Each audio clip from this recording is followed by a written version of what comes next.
gentlemen, welcome to the main event.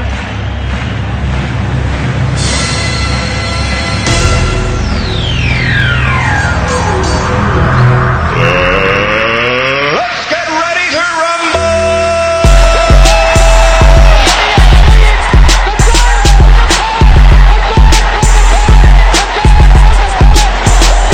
This one by Manny. Oh, hang on to the roof.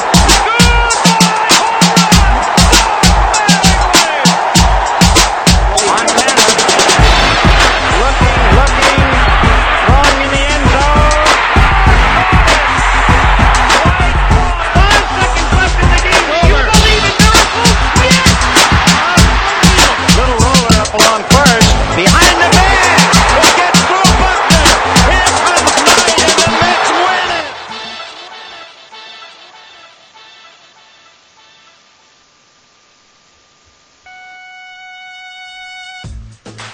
Yes, welcome back to Sports and Sorts. This is episode 153.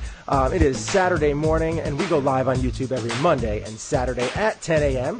That's right, we will no longer be going live on Wednesdays, but hope to bring you more content / different content on Wednesdays in a few months. You can also find Sports and Sorts on iTunes or anywhere podcasts are played. I am one of your hosts. My name is Shane Moore. And I'm the Bryman. Happy New Year, everyone. Yes, Happy New Year. 2019 is upon us.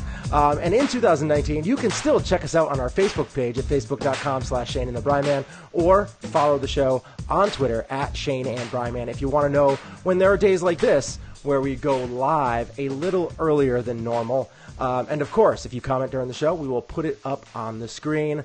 NFL playoffs and some MLB Hot Stove on the docket today. We got a great show, so let's go. You are listening to Sports and Sorts with Shane and the Bryman. And that might be the cleanest Saturday morning that we have Intro. ever had. Yeah. Wow. At some point, it's going to click. At some point. We've only you been found doing it. this almost 3 years, right? It took It's like 2.5 years. Yeah. So, Two and a half. well, there you go. You found your new mojo in time for the new year. Good job. All we need is, two times in 1 month to take extended breaks, and I come back rejuvenated. And I'm able to do this without making too much of a mistake at the beginning. All right, so today, of course, we have to get into this. We have the first round. Our picks for the first round of the NFL playoffs, they are here. Yeah. Colts, Texans, Seahawks, Cowboys, Chargers, Ravens, Eagles, Bears. Lots of good games going on. Not a bad game in the bunch. They're all fun. These are all fun games to me. I have a feeling one game is going to be pretty bad. I have a feeling it's going to be bad, just because. Bad as in a blowout, or just ugly to watch? Yeah, I think Okay. I think it's going to be bad in the blowout, and I think it's because it's also going to be kind of ugly to watch. Okay, so both. But there's 3 out of 4. That ain't bad. So I'm pretty happy with 3 out of 4. I'm really looking forward to today's first game, which is the Colts versus Texans. That might be the best one of the bunch. And I am really. They have gone head to head. What? This is the third time now this year. They did it twice already. Yeah. I think they split. Didn't they split? I believe they split. So this is the rubber match. Is the Texans the one? I'm pretty certain. This is kind of, I have to go off memory here, which is never good. The Texans are the one is that the Colts where they went for it on 4th down and lost the game? Is that who they did that against? Oh, that might have been it. I can't remember off the top of my head. But anyway, this is a team, the Colts, that has been hotter than any other team going into the playoffs. And the Texans, who have really, they started off kind of slow, and they got really hot too. Slowed down a tad towards the end, but they are playing at home because the Colts were really kind of like a 50-50 team for the first, probably 6-7 weeks of the season. And now, what do we got here? What do you have going on in this Colts and Texans game? I actually do have this as being the best game of the week, and I think I do too. So I think we might as well do it. There you go. I think this is absolutely going to be the game of the week. I think it's going to be the most fun, the most high scoring. I think it's just going to be the best overall game to watch. Yeah, this was and this was also the hardest game for me to pick too. Not ironically, because when you look at these two teams, the way that both of them are playing coming into this, they are about as essentially at full strength as you can possibly be. The Texans are home. Mm-hmm. They are hosting. They are the 3 seed. The Colts, to me, are a really strong 6 seed. Like this, the AFC is so great from top to bottom in terms of just the strength of the teams. Like every one of these teams absolutely deserves to be in the playoffs. These are all good teams. The 5th seed, the Chargers, you could argue are the best team you could argue in the conference. Mm-hmm. And let's be honest, the only reason they're not the 1 seed is just because of tiebreakers. Because they have the same record as the Chiefs. Mm-hmm. I mean, they're a tremendous team. Your 5th seed is 12-4. It's just a really, from the AFC perspective, very strong. And I expect this game to be really, really good. I know that I think the line right now is Texans by 1.5. Mm-hmm. And I have the Colts going into Houston and winning this game. I like the vibe for this team. I like the way Andrew Luck is playing. It's a well-coached team. Your boy Frank Reich really has this team positioned very, very solidly. And look, I'm not going to give you a big X's and O's reason here, but what I see this game coming down to, and you've heard this before, for many, many times, whether it's been with the Patriots or whether it's been with the Colts, I have this game coming down to a very late, possibly overtime, but a late game. Actually, not overtime. The score wouldn't allow for overtime. So it would be a late regulation Adam Vinatieri game-winning field goal with maybe time expiring that puts the Colts over the Texans by 1 point, 24-23. I've got Captain Andrew Luck going into Houston and getting the job done. Wow. Okay. All right. And look, the Texans are going to be, and I think this is going to be one of those games too where both sides play well. I don't think you're going to have any, when I say goats, I don't mean goats as in greatest of all time. I don't think you're going to have any like loser goats in this game. I think it's just going to be a well-played game. Mm-hmm. And I think it's going to come down to a late field goal. And, look, 2 teams play well, but 1 team ultimately has to lose. And I've just got a feeling about the Colts this weekend. That's all I can tell you. Okay. I'm kind of with you here. I mean, they have, their defense is much improved. Their offensive line is extremely improved. And I just feel like, this is a team where the Colts have really picked apart the Texans defense, particularly with T.Y. Hilton. He has put up big-time numbers, and he has put up better numbers than Hopkins has in these head-to-head matchups, which is so shocking because I have been kind of championing as Hopkins as like the number 1 receiver in the league over this season. I just think that he's so talented. He can go up and grab anything, jump through the building. He's fast. He runs great routes. He is just a super talented wide receiver. There's no he has no drama off the field. But I just feel like T.Y. Hilton and this team, and Eric Ebron, who's kind of come out of nowhere, will come back from he's resurrected his career here. This is a Indianapolis Colts team that is on the precipice of being very good for a very long time. Yeah. When you have Andrew Luck, who without all of these weapons, without that great offensive line, without a decent defense, without good offensive weapons, he went 11-5 or 10-6. I think he went 11-5 like every year, like for 3 years in a row, and that's with bad teams. And now he has a good team. I just see this team. I don't see it stopping yet. I see the young Watson being defeated by the older Luck, the more experienced Luck with a better. I think he has a better overall team too. So I also have this as a very close game because the Texans can put up points, and the Colts can obviously put up points. I love Frank Reich. I like your whole thing with Adam Vinatieri coming out, striking it to win a game. I have that very kind of similar. I have the Colts winning 30-27. Okay. So we are both kind of within that field goal range. I just have a few more points put up on the board. Yeah, you have to like this young defense of the Colts too. I mean, Darius Leonard. It's a good team that's. They are, as you said, they are kind of on the precipice here. They're getting close. I think they're maybe a Le'Veon Bell away from being a really scary Super Bowl team. That's a dynasty team. That's a dynasty team at that point in time. If they could literally, if they get someone like Le'Veon Bell, they could literally win 3 Super Bowls in the next 5 years. Yeah, they could. I mean, they could, and they keep adding pieces to that defense and really kind of building them out. I think defensively, you'd like to see them probably grab a corner in this draft. But beyond that, I mean, at running back, look, they've shown what they can do even without an elite running back, and that's actually why I think even if the Texans try to home in on Marlon Mack and shut him down, I don't think that kills the Colts, because I don't think that's really the Colts. I don't think that's their ultimate strength. So, even if the Texans are able to shut down the running game, I still think the Colts can beat them and will beat them. Yeah, I think if this was the older Colts team where they didn't have a good offensive line, I think that Andrew Luck would be beaten up and he'd be getting sacked probably about a half a dozen times in the game, getting knocked down like at least once every drive. Right. He would be in rough shape, but this is a different offensive line for the Colts. So we're both have them on the board. All right, Now let's head on over to the next game, which is the Seahawks versus Cowboys.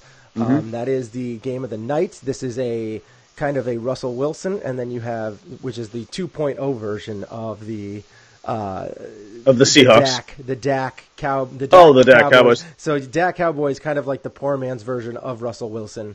And, I thought you were going to say this is the 2.0 version of the Seahawks, because it kind of is for them too. Yeah, they're not the Legion of Boom team anymore. But Pete Carroll and Russell Wilson found a way. Hey, look, you know what? Pete Carroll and Russell Wilson are a poor man's version, not in a bad way, but they are a poor man's version of Brady and Belichick. That's really what they are. Okay. That's really what they are, but they have found a way to make it happen again. I mean, here they are. That no one expected this. This was not supposed to happen, and yet here they are again, one more time, and the cat is started again.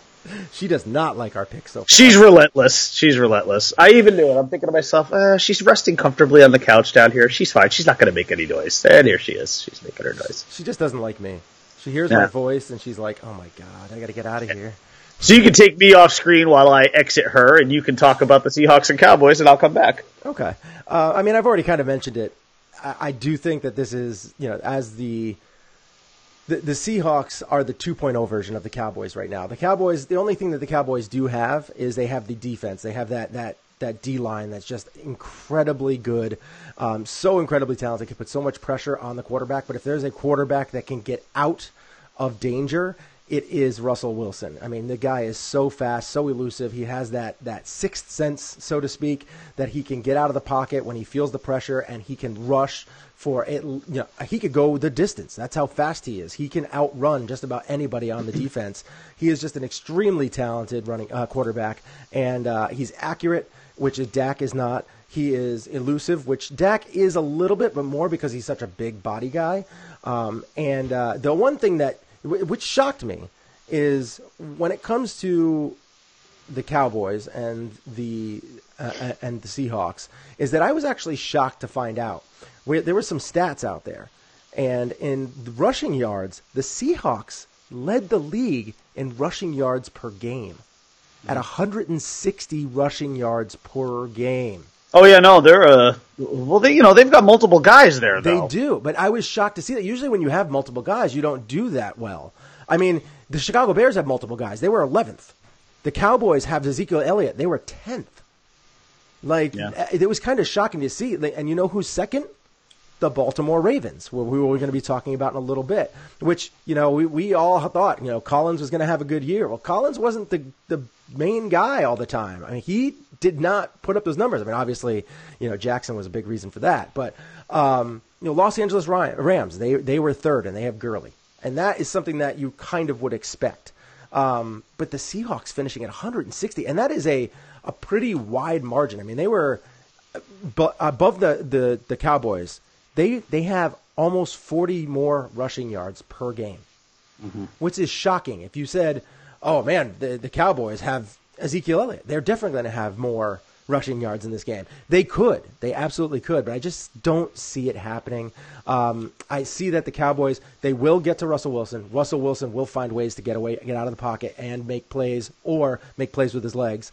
And I just think that Dak, being inexperienced, not being extremely accurate in close games, is going to put a lot of strain on this Cowboys defense, especially with a team that's as well balanced as the Seahawks, being able to throw the ball. Because, I mean, Russell Wilson had 35 touchdowns this year. His team led the league in rushing yards per game. That is going to put some serious pressure on this Cowboys defense. Their secondary isn't great. They have a good linebackers, and they have a good defensive line. Yeah. That's pretty much it. And I just feel like that when you go to the quarterback side of things and the wide receiving, I think that the wide receivers with Baldwin and Lockett is better than what the Cowboys have. So I have the Seahawks winning 20-17. A tight one, but I have the Seahawks winning. Holy crap. We have the same score. Whoa, really? Yep. Seahawks 20-17. I like the way the Seahawks have been playing lately. They've won 6 out of their last 7. The only blip on that radar was an overtime loss to the 49ers a couple of weeks ago. A game that I'm sure they all to a man said they probably should have won, especially with the Niners playing a backup quarterback. But look, they were that close to having won 7 straight going into a game on the road against the Cowboys. To me, I honestly would see this as an upset if the Cowboys win.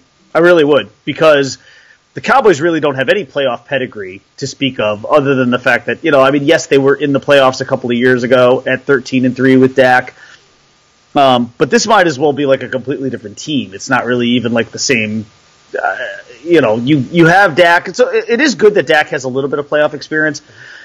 And I hate to look at this game in like a quarterback vacuum, because one quarterback does not specifically affect the other, But if you're just to look at it in that vacuum of this coach and this quarterback, Pete Carroll and Russell Wilson, against Jason Garrett and Dak Prescott, I'm sorry, you have to go with Russell Wilson. And if I'm wrong about and if I'm wrong about this pick, I'm wrong about it. But I just don't see. Now, again, I've got the score as relatively close because I don't think the Seahawks are a blow you out kind of team. Although if you look back at their regular season, they actually had some games where they put up some serious points. They can score. They can. I don't see that happening because I do think it's usually when they have to.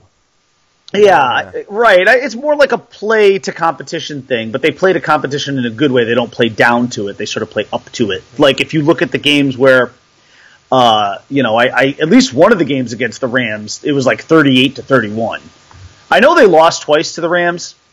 But one of them was really a high scoring affair, 38-31. I think that might have been the second game they played them in the year. I don't remember what the score was in the first game that they played them, but they sort of play to competition, but not in a bad way.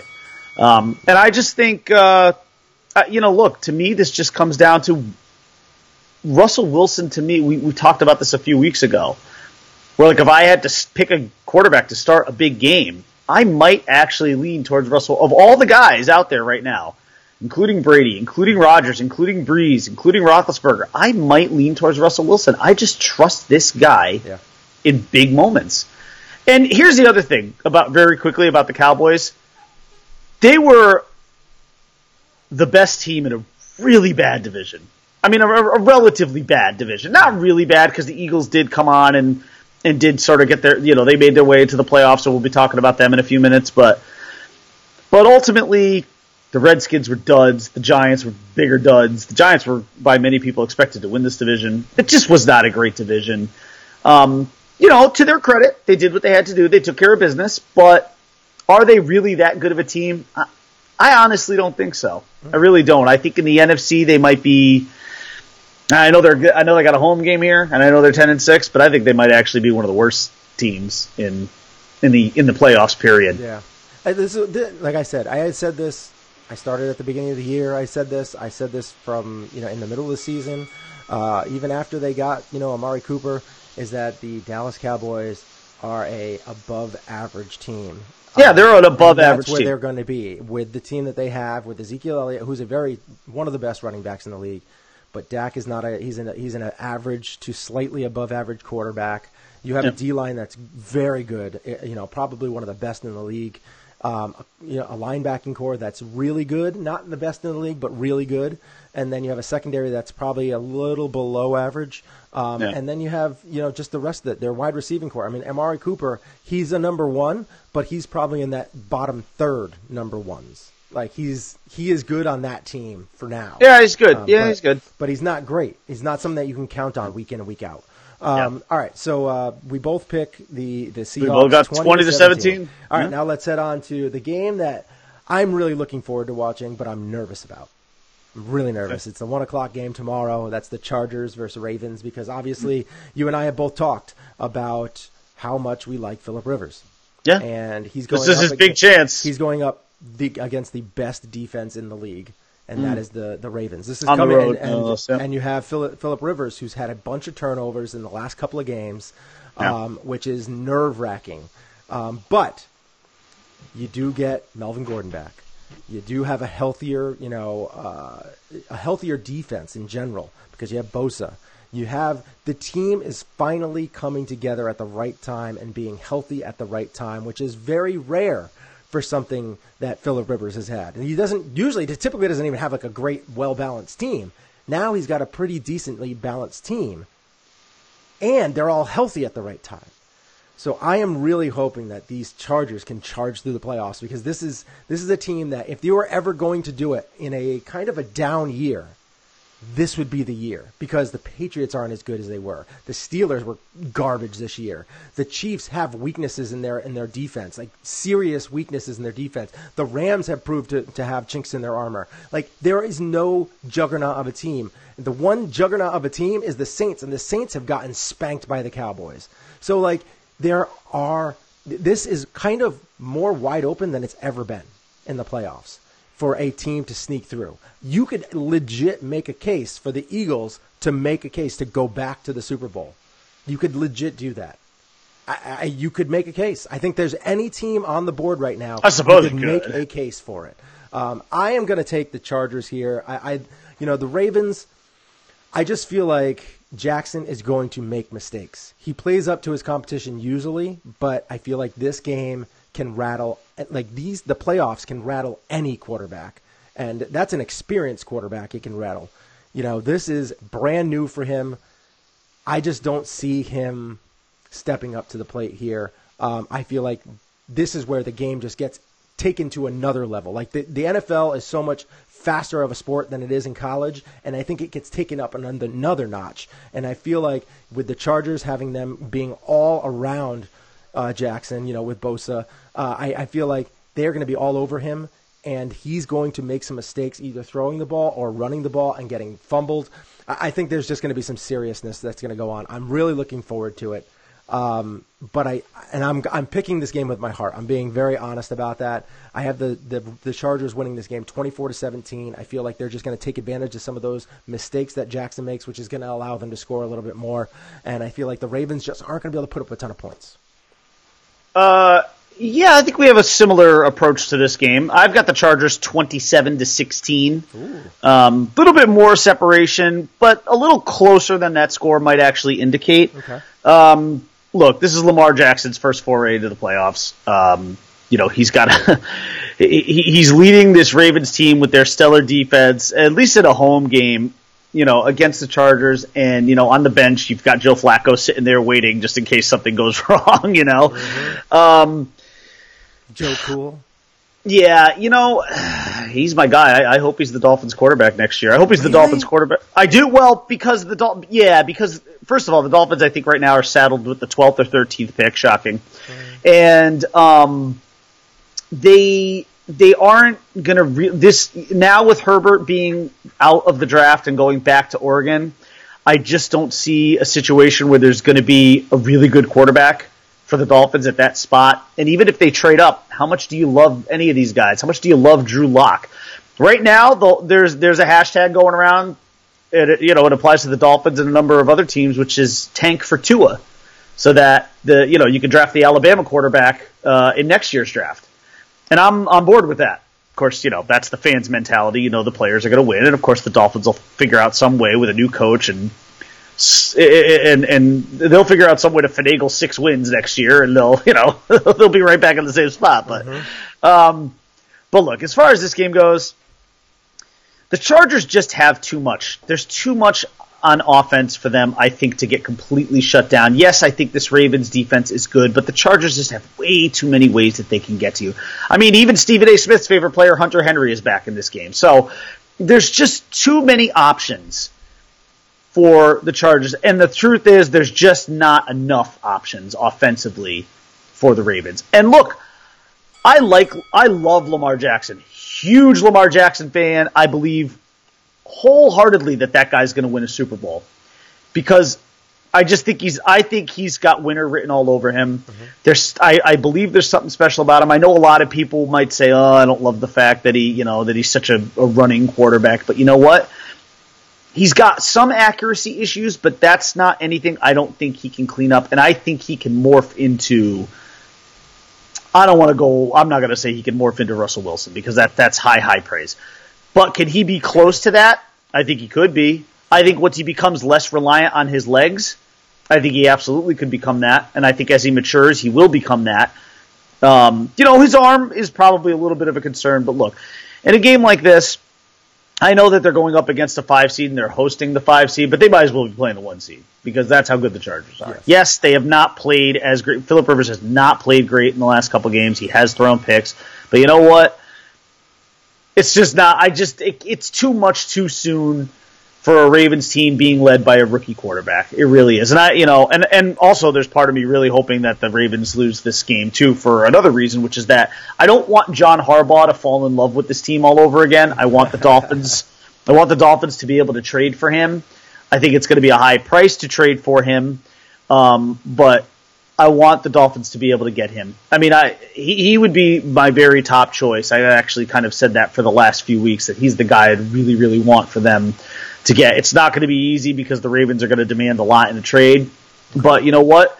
In a draft where there are not many good quarterbacks, where your franchise quarterback I don't think is there, I'd be okay with them trading a high draft pick to get the right coach.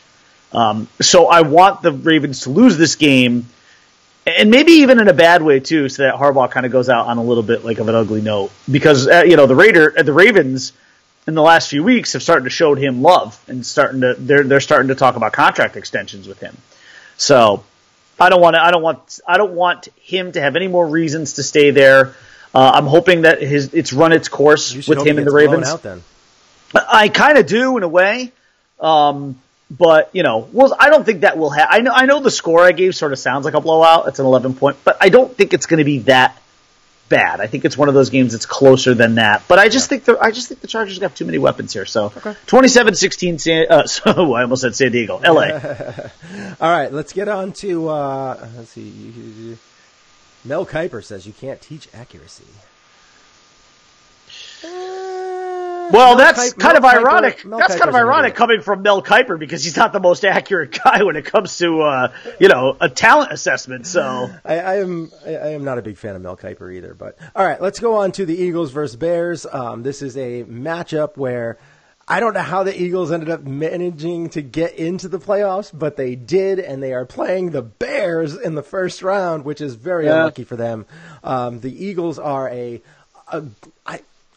I'm going to say it. The Eagles are a better team at this point with Nick Foles because of the way that they play. The way that they play, this team suits Nick Foles better than it suits Carson Wentz. Now, that's saying Carson Wentz is a better quarterback. Without a doubt. He can play on any team. I agree with that assessment. Nick Foles is just a perfect player for this offense with these offensive weapons. Having a bunch of number 2s as your wide receiving core is perfect for him. He gets rid of the ball real quick. He throws it. He doesn't have to worry about getting hit. He just gets the ball quick out of the pocket, and they just right guy, right time. Bunch of fancy maneuvering on offense. But if there is fancy maneuvering out there, the Chicago Bears are the ones that have the fancy maneuvering, because Nagy is a He's a magical genius. He's got like mythical qualities to him, because the way that he has been running this offense to kind of be taking Trubisky and making him, I think he's probably a bottom third quarterback in the league, maybe below Dak. And I think, I would say, below Dak. I think accuracy, I think he's worse than Dak. But he has better legs than Dak. But I will say, this defense is so incredibly talented. They are going to make Nick Foles, they are going to make all their receivers extremely uncomfortable. They're going to put a hurting on them. Khalil Mack is just going to manhandle whoever's in front of him. Yeah. I think that you're going to have, with the multitude of weapons between Howard and Cohen and even Trubisky with his legs.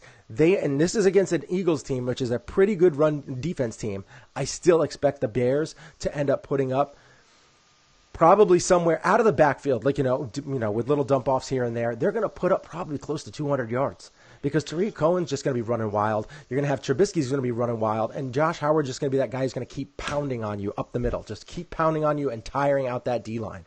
So I just have a feeling that this is going to be the biggest blowout for me, and I have the Eagles losing to the Bears. The Bears at home, I don't think that there's any chance that the Eagles win this game. I think the Nick Foles is going to this is going to be trouble for him. This is going to be the first real sign of trouble for him. He had a little bit against the Falcons last year, a little bit against the Patriots, but I think this is just going to be like he's going to see that he's going to actually have to step up and put up some serious points against a really solid defense. I have the Bears winning 30-20.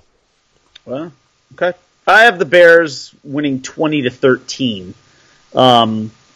And I'm going to sort of leverage your assessment of the Bears defense for myself there but I think it's going to keep the Eagles off the board even more than you've got them 20 and I've got them 13. I just think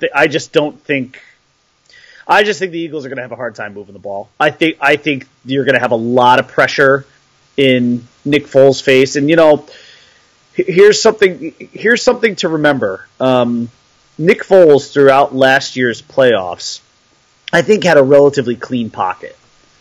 You're not going to get a clean pocket against this Bears team. Not in Chicago. Those fans are going to be rabid tomorrow. Absolutely rabid tomorrow night. It's going to be, the Bears fans have been waiting for a long time for a team like this, and this team is right in the Bears fan wheelhouse too, because it's a defensive team. That's how they win. That's their bread and butter. That place is going to be fired up. Soldier Field is going to be rocking. Okay? I mean, they're going to really, really be. And I've been in that stadium before for a regular season game, no less, a home opener against the Bills. And that place can get loud. That's a pretty crazy place. But now add to that, this ain't no regular season opener against a non-divisional opponent. This is a playoff game. This is a wild card playoff game where you're expected to win, too, against the reigning defending Super Bowl champions. But you know what? All that pressure, I just don't think it's going to impact the Bears, because I think the Bears are just that better of a team. These are two well-coached teams, I will say that. So, Peterson will get the most out of this team. But I just feel like there's going to be way, way too much pressure. There's just going to be way too much speed and action in front of Nick Foles' face. And I like Nick Foles. Like you said, he's kind of the right guy at the right time for this team, and he has been for the last 2 years. And to me, it's a testament to the crappy start that they got off to, that Foles and Peterson were able to get this team back into the playoffs. It really is. You could say they don't even belong here, but they figured out a way to get it done. They won the games that they had to win. Other teams helped them out in losing, but they're here. The defending champions are back in the playoffs, and a lot of times, we've seen scenarios where that doesn't play out, where a defending champion just has that Super Bowl hangover, they can't get past it, and they can't get back into the playoffs. Not the case here. They did get in. I think it's a quick exit, but I give them credit just for getting back there. But I think they're going up against a superior opponent that's going to have a really fired-up fan base tomorrow, and I think the Bears get it done 20-13. So you and I both have picked all four of the same games. We both have 3 road teams going in and winning on the road. But that's playoff football, though. I mean, the home field advantage, I really don't think takes place until you start to get into the bye week teams. But we'll see how that plays out too. All right. So, let's move on to our last little topic here. That's pretty much all the games for the NFL. We'd like to hear who you guys have out of these 4 matchups. Go ahead and post it in the comments here, or post it if you watch it on the afterwards. You can always post it in the comments. We do check the comments, and we do keep up with them, and we do respond. So go ahead and put it in the comments there, and we will let you know how we feel about your comments. And if you come up with a legit point and you make the call better than us, we might even give you a shout out the next show. All right, so let's get on to baseball real quick, because we don't have a lot of time left. I have to go coach my son's basketball team. I have to be there at 10, so I have to leave in a few minutes. So we will get into baseball. Play ball! And a little hot stove. So the question is, Brian posed this question. And I don't know where he came up with this. I don't know if he saw it somewhere or whatever, but I think... No, I came up with this on my own. He said, if the Yankees don't sign Machado, are they officially cheap? And Clint wanted to know what the weather conditions are in Chicago. We don't know yet. I don't think it really matters. They're both New England. They're both cold weather teams, so I don't think it matters that much. But if there is snow, that will definitely, that will benefit the Bears. All right, so NFL Hot Stove. I think if you go into the Machado situation right now, people are, you have said it on multiple occasions, how people are freaking out about how Machado hasn't signed. Machado hasn't signed. Like, it's ridiculous. First of all, it's ridiculous. Who cares if he hasn't signed? To be honest, I really liked that Tulo signing. Troy Tulowitzki. Oh, you and I both loved that. I saw that. I saw the screenshot. I sent it to you late at night when I saw it. You and I both talked about this weeks ago when we heard about him holding a workout for teams, and we were both like, they should sign that guy. And this is a guy. There's no risk involved. There is no risk, but there's also huge upside and reward. Huge upside. Because, for one, now, if you want to, you can, and this is where the whole thing transpires here. Like the way that everything comes out is, I really need them to sign DJ LeMahieu. I know they're not. It doesn't seem like they're really on their radar, but I really need that to happen, because then you could legit move. You could have Torres move over to third. You can have Troy Tulowitzki play short.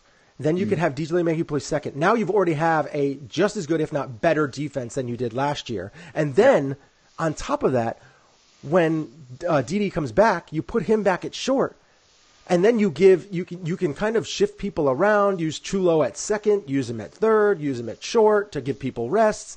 Yeah. Oh, my gosh. That team could be so dynamic. Yeah, see, for you, it's LeMahieu. For me, it's Marwin Gonzalez. I think you and I are both in the boat where we don't want Manny Machado. And to answer my own question, are the Yankees a cheap team if they don't sign Machado? I don't believe they are. No. I just think they're a smarter team. I think they're operating much more efficiently. This isn't, look, when and I think what happens is a lot of Yankees have to operate efficiently, because they have a bunch of people that are going to come. They're going to have to sign soon. Aaron Judge, you have Gary to think Sanchez, about this. You have to think about it. Severino. You have to think about all these guys. If you want to keep this core together, and I believe that Judge, Severino, Sanchez, Didi, I believe a lot of these guys are going to be part of a championship core. If you want to keep that core together, you're going to have to pay them. Judge is going to get paid a king's ransom because he's performing, and he's performing in New York. Yeah. So all these guys. Sanchez will be interesting because it really is going to depend. Like, when he's in his contract year, it's really going to depend on how he does. Like, that, his contract year is going to dictate a lot. Yes. Because going into that, he's going to have shown improved defense, and he's going to have shown consistent offense. He can bat above 200? Yeah, he's going to have to bat well above his weight. So, but look, are they a cheap team? No. Look, they're still going to have a payroll that's going to approach $200 million. Mm-hmm. Are they going to fall into the luxury tax again this year? Maybe. They're still going to be right there. Yeah. They're going to be in like that 190 range. I'm sorry, you can't call them a cheap organization. What's going on is that a lot of Yankee fans are pointing out the fact that this team is making in revenue about $600 million, and they're only pumping a third of that back into the team payroll. That's more than most companies. That's still more than a lot of companies. So, I mean, and if you look at some of the other teams, there are teams below the Yankees. They're not below. That's not the lowest ratio. It's not the biggest gap. But they are towards the bottom third of that. But does that make them cheap? No. Because I think, as Hal Steinbrenner and Brian Cashman have said, why should a championship team have to have a $200 million payroll? They don't. I don't think. The biggest thing here is that there are other options in there. I think, in my opinion, there are better options, than Manny Machado. Like you said, they can go. Like, they lost Robertson. I'm fine with that move too. Like, they don't need Robertson because there are better relievers that are younger than Robertson. Sure. So they could go after them now, and they could probably spend less money. They really do. If there's one guy, I mean, you know how much I love Marwin Gonzalez, but let's be honest. If there's one guy that this team absolutely needs to go and get, they need to go get Zach Britton. They really need to get Zach Britton back. Yes. I agree. You need the balance in that bullpen. There's too many righty arms. And you could probably get him for a shorter deal because he still needs to prove it. So you could probably get him for a 1 or 2 year deal at probably around 11 to 13 million. I think you got to go at least 2, and I think Robertson sort of set the bar there. But the other thing to remember about Robertson is that he represented himself. He's his own agent, and there are a lot of people that think, even though he got a good deal, 2 years, $23 million, that if he had an agent, he probably would have gotten a third year out of it. Yeah, and guaranteed year. But he also wouldn't have got as much money in his own pocket because he would have given a good percentage of that. So he probably this is more like a $14-15 million contract for him because that's how much he would have lost. I read up on that a little bit, and apparently he may have really only gained about $1 to $2 million. Yeah, that's like a 14. Still, I mean, it's still great. That's a lot of money. It's a lot of money when you're talking about a 2 year, $23 million deal. Sure. Sure. So, I mean, there's so many, and I feel like you're going to see a big-time regression in him this year. I mean, he's pitching By the way, terrible for him. Before we go, real quick, I just want to say I am actually changing my prediction. I actually no longer believe the Yankees are going to get Machado. I think they're in on him, but I think they're only in on him to the point where it will appease the fans that they were involved. But I really don't think they're truly in on him. I think they have other ideas in mind as a fallback option. I think they will pursue a guy like a Marwin Gonzalez, maybe even LeMahieu, because LeMahieu him and Marwin Gonzalez are in the same boat right now. You know, they're still unsigned, they're out there, and I could see the Yankees making a quick pivot once Machado goes. I think Machado's going to go to Philly. By the way, I think Bryce Harper's going back to the Nationals.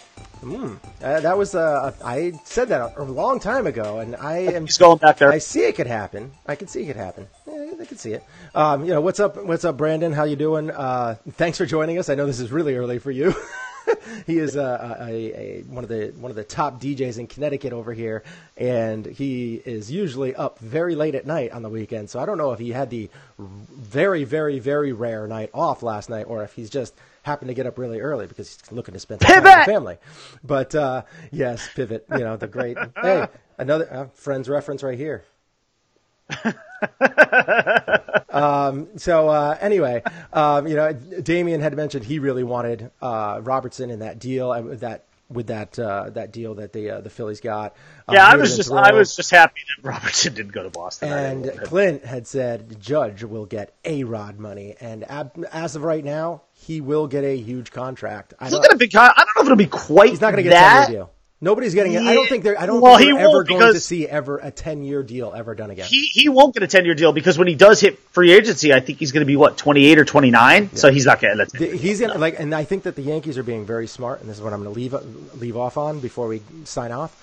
Is the Yankees are being very smart because they are leaving themselves open to sign a better fit, which is Nolan Arenado next year. So if they do not sign Manny, I think Arenado is a better third baseman. There's not many of those. We're both in agreement on that. There's not many better third basemen than Manny Machado, and I think Nolan Arenado is a better third baseman, and I think he is a better price point too over the long term of a contract. So, and he doesn't come with any kind of bad karma or juju or anything like that. He doesn't have that cancer kind of. Yeah, he's fiery, which I like. But maybe there's some wishful thinking for me here. He's used to playing in pinstripes, just not the real. He is. You're right. And maybe there's some wishful thinking here for me because I just don't want Manny Machado on the Yankees, but I really don't think it's going to happen anymore. I actually think he's going to Philly. I really do. I think they're going to throw sick money at him. I think the Yankees are being smart and giving people an option, money. putting up a good number, but not putting up the best number because, hey, if you want to play in a Yankee uniform, you're going to have to prove it. You have to make a sacrifice. You have to make a little bit of sacrifice. This is the best organization in sports history. Yep. You have to pay a little bit more to play for us. Yeah. All right. So he said to Damian, before we leave, Judge will be 30 when he hits the market, going into his 31 season. Yeah, exactly. He's going to get a 5-year deal. He'll get a 5 or 6 year deal, yeah. And Harper and Machado in Philly. Whoa, that would be. That is still possible too. Hey, they look, have stupid money. They do. They have stupid money. I'm still not ruling that out. All right. Well, that's it for us over here at Sports and Source. We will be back again on Monday morning to talk about the playoffs and see what's going on. And hopefully we will get one of those big signings like the Harper, the Machado, something like that. Hopefully we'll see one of those. You all right there, buddy? I feel like the lights are dimming. We're using too much power. Oh yeah, well I've told you about my electric bill, so you know how much we're using here. It's out of control. All right, well, thank you guys for listening and watching. However you took this in, you can find the show every Monday and Saturday live on YouTube at 10 a.m. And follow us on Facebook.com/Shane and the Bryman or on Twitter at Shane and Bryman if you want to know when we happen to go a little bit earlier or a little bit later. That's where we post it. All right, thank you very much. I'm Shane Moore. You can find me on Twitter at Einhornisfinkel. I'm the Brian Man. You can find me on Twitter at _Brian_Man. And we will see you guys. Play the globe. See you guys on Monday morning at 10 a.m. We out. Peace.